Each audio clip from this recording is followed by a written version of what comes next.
Hello, dear students. We have been studying about the how Neil Bartlett has found the xenon XCPTF6 compound. We should even study about the compounds of other element. The compounds of krypton are fewer. Only the difluoride KrF2 has been studied in detail. So krypton has made only krypton difluoride.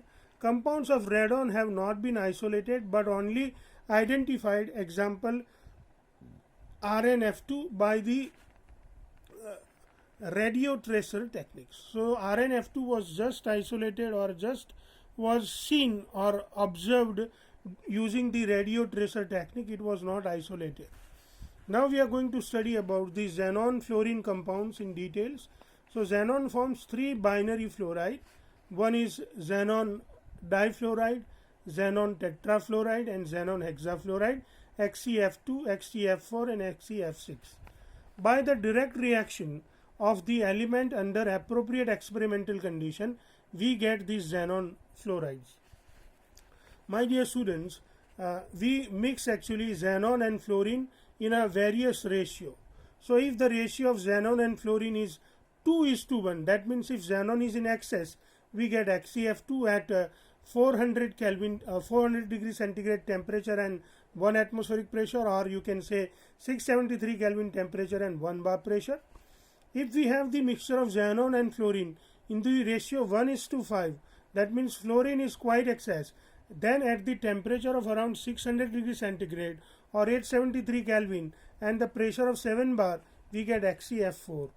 But if we have the ratio of xenon and fluorine, that is in the ratio 1:20, then at 300 degree centigrade temperature or at 573 Kelvin temperature and about 60 to 70 bar pressure or around 60 atmospheric pressure, we get XeF6, that is hexafluoroxenon, from the mixture of 1:20 ratio of xenon and fluorine. So at different experimental condition and by the different ratio of this xenon and fluorine, we get xenon difluoride, xenon tetrafluoride and xenon hexafluoride from this mixture of xenon and fluorine, my dear students.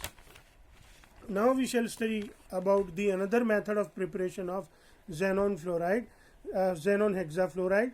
Xenon hexafluoride can also be prepared by the interaction of xenon tetrafluoride and O2F2 at 143 Kelvin temperature. My dear students, the reaction takes place at very low temperature. So xenon fluoride, when reacts with O2F2, that is oxyfluoride or oxyfluoride O2F2 at 143 Kelvin temperature, we get XeF2 and oxygen. So this is how we can understand, my dear students, the reaction. If you really look at the reaction, you find out that here xenon is in the +4 oxidation state, but here xenon goes the +6 oxidation state. Oxygen here is in the +1 oxidation state, whereas here the oxygen goes the 0 oxidation state. So you can easily understand that xenon is oxidized and oxygen is also oxidized. And oxygen is reduced because from +1 it goes 0. So this is the redox reaction. You can easily identify, my dear students. XeF2, XeF4 and XeF6 are. Now we are going to study the physical properties of xenon fluorides. So these all three xenon fluorides are colorless crystalline solids.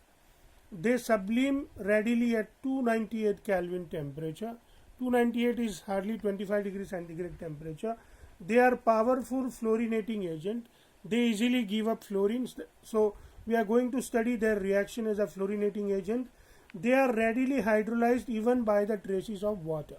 So they have a great property of being hydrolyzed by the reaction with the water. So now we shall study about the hydrolysis of XeF2. XeF2 is hydrolyzed to give xenon, hydrogen fluoride and oxygen. You can see here, my dear students, that 2XeF2 plus 2H2O, that gives 2Xe plus 4HF plus O2. So here you can see that xenon is being reduced and oxygen is being oxidized because xenon here is your +2 oxidation state, whereas xenon here is the 0 oxidation state, whereas oxygen here, which was the -2 oxidation state, that has turned to the 0 oxidation states. So oxygen is oxidized, whereas xenon is being reduced. Now we are going to study about the structures of various xenon fluorides. The structure of xenon fluorides can be deduced by the VSEPR theory, valence shell electron pair repulsion theory. In xenon fluoride, if you look, there is an sp3 dehybridization. So 5 new orbitals are formed. Out of those 5, 3 are lone pair, which takes the equatorial position, and 2 axial position is taken by 2 fluorine, and ultimately XaF2 become a linear molecule. XaF4 has got the sp3d2 hybridization, so it has the geometry of octahedral, but due to the 2 lone pair which are available above and under the plane of XaF4, and thus the XaF4 become the square planar molecule. And then we have the XaF6, which is xenon hexafluoride. In xenon hexafluoride, sp3d3 hybridization takes place, so 7 orbitals are formed. Out of those 7 orbitals, 1 orbital become the lone pair, and the 6 electron, total 8 electron is present in xenon, so 6 electron left with xenon, they are shared with the fluorine, and this is how XaF6 is formed. My dear students, xenon fluoride has the same kind of hybridization as IF7, but the structure of xenon is considered to be the distorted octahedral, whereas the structure of IF7 is pentagonal bipyramidal. Xenon hexafluoride XaF6 has got 1 lone pair and 6 bond pair. I hope, my dear students, you are enjoying your studies. Happy learning.